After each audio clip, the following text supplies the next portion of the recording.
What's up, everyone? My name is Sergeant First Class Jesse Emmons, and for the last 10 years, I've been serving as an Army recruiter. So with that being said, this first video, I just want to introduce myself, tell you about me. I joined the United States Army at the age of 17. I'm originally from Cincinnati, Ohio, and I'm recruiting out of Cincinnati, Ohio now. This is something I've always wanted to do. Mainly because my grandparents served in World War II, both in the Army Air Corps.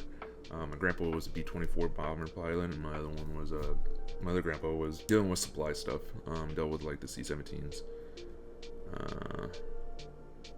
Is it C-17s? I don't know. Are there C-17s? I don't know. Boom. C-47. It took longer than normal, but it was on my 17th birthday. And my parents were like, hey, where do you want to go to breakfast?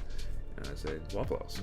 Basically born and raised in Waffle House. We love Waffle House. It just runs in our blood. All the grease and all. And then my mom and dad were basically like, okay, so what do you want to do next for your birthday? And I said, let's run over to the Army recruiting office. So we drove all the way to Coleman recruiting station. Immediately I said, hey, look, I want to join the United States Army. We started talking and going through the normal Army spiel, and I said, hey, look, I've done all my research. I don't care about the money. I don't care about the benefits. I don't care about the pay. I just want to be on the front lines and deploy. And they're like, whoa, hold on. I was like, look, man, I don't care. I'll sign up for 20 years right now. They were like, well, there's a whole process. So this is the thing I didn't know, and there wasn't a lot of like information on the Go Army website about. And I was also the type of person who did not have, like, Google wasn't as big as it is now, and neither was YouTube. We had sort of kind of like Ask Jeeves in Yahoo, so it really wasn't like a lot of information too much about the Army recruiting process. Where nowadays, there's a YouTube channel for everything. You can Google anything and everything, but I didn't have that. So I didn't understand the process, so they said, hey, let's go ahead and sit down and take this Army test or the practice test and see where you're at. Took it and didn't say anything. They just said, hey, congratulations, you passed. So next thing was, when do you want to enlist? I said, as soon as possible. I didn't have the option to go ahead and join the Army straight active duty because I was in between my junior and senior year.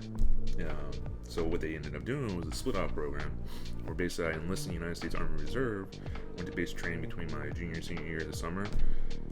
Then after that, my whole senior year, I was in the Army Reserve. So my first MOS, or Military Occupation Specialty, or AKA job, was a cable installer and maintainer. Just before I was getting ready to graduate, I was like, look, I gotta do active duty. I want to deploy. And I want to be on the front lines. I don't want to be like a support role. So that's when I contacted my recruiters again, went back in the Army recruiting office and said, hey, look, man, you guys got to do something because I want to go active duty. I want to go infantry. My first duty assignment was South Korea. So I just turned 18 at that point. So when I came back home, I was like, yeah, I'm a new private in the Army. And I love it. I feel great. I feel accomplished. And now I'm sitting ready to go to South Korea. So this will be the second time I've ever flown on a plane. And I had a blast in South Korea. That's pretty much what I did. Had a lot of good experiences. I learned a lot. I made a lot of good friends. So it was really, really cool. In 2009 is when we deployed to Iraq. So I was getting like really excited. Hey, finally going to be able to deploy. So by that time, I'm already been in the Army for 2 years. So I'll be a specialist at that time. All right. So from there, deployed in Iraq. It was a great experience. Made me appreciate a lot what we have here in the United States and what I took for granted. 2 years go by.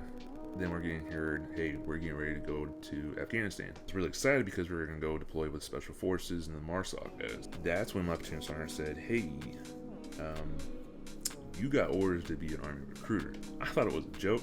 So I asked him, I was like, hey, how do I get out of these recruiting orders? Recruiting in school was down in South Carolina before, now it's up in Fort Knox.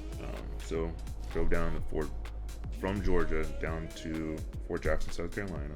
I was like, damn, there is no way getting out of this. So went down there, passed recruiting course. My intentions were go out there, do the 3 years of Army recruiting, get out of the Army and go work with my friend Chris in the oil fields, making good money. So get out there to California and just enjoying it, loving it. And I was actually pretty decent at it. Out there, I decided, hey, maybe I should convert. So I just started dating my wife. And I sat down with her and said, hey, I have an opportunity to sit here and reclassify as an Army recruiter. So keep in mind, I was a cable installer maintainer, and I was infantry.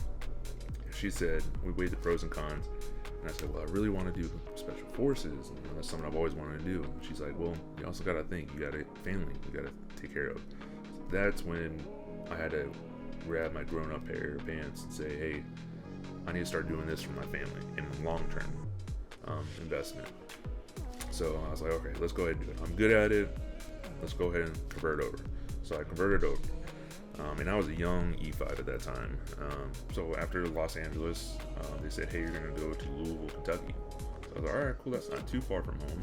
Like, it's just far enough, it's far away from my parents and my family that it's not like, hey, come over every weekend. So went down there and met a lot of great groups of people.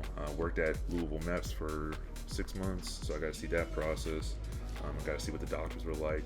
I really got the inside loop of what goes on at MEPS. And then as soon as I left Louisville, they said, hey, you're going to be taking over a recruiting station in Newport, Kentucky. And I was like, oh, cool, even closer to home. Just right over the river.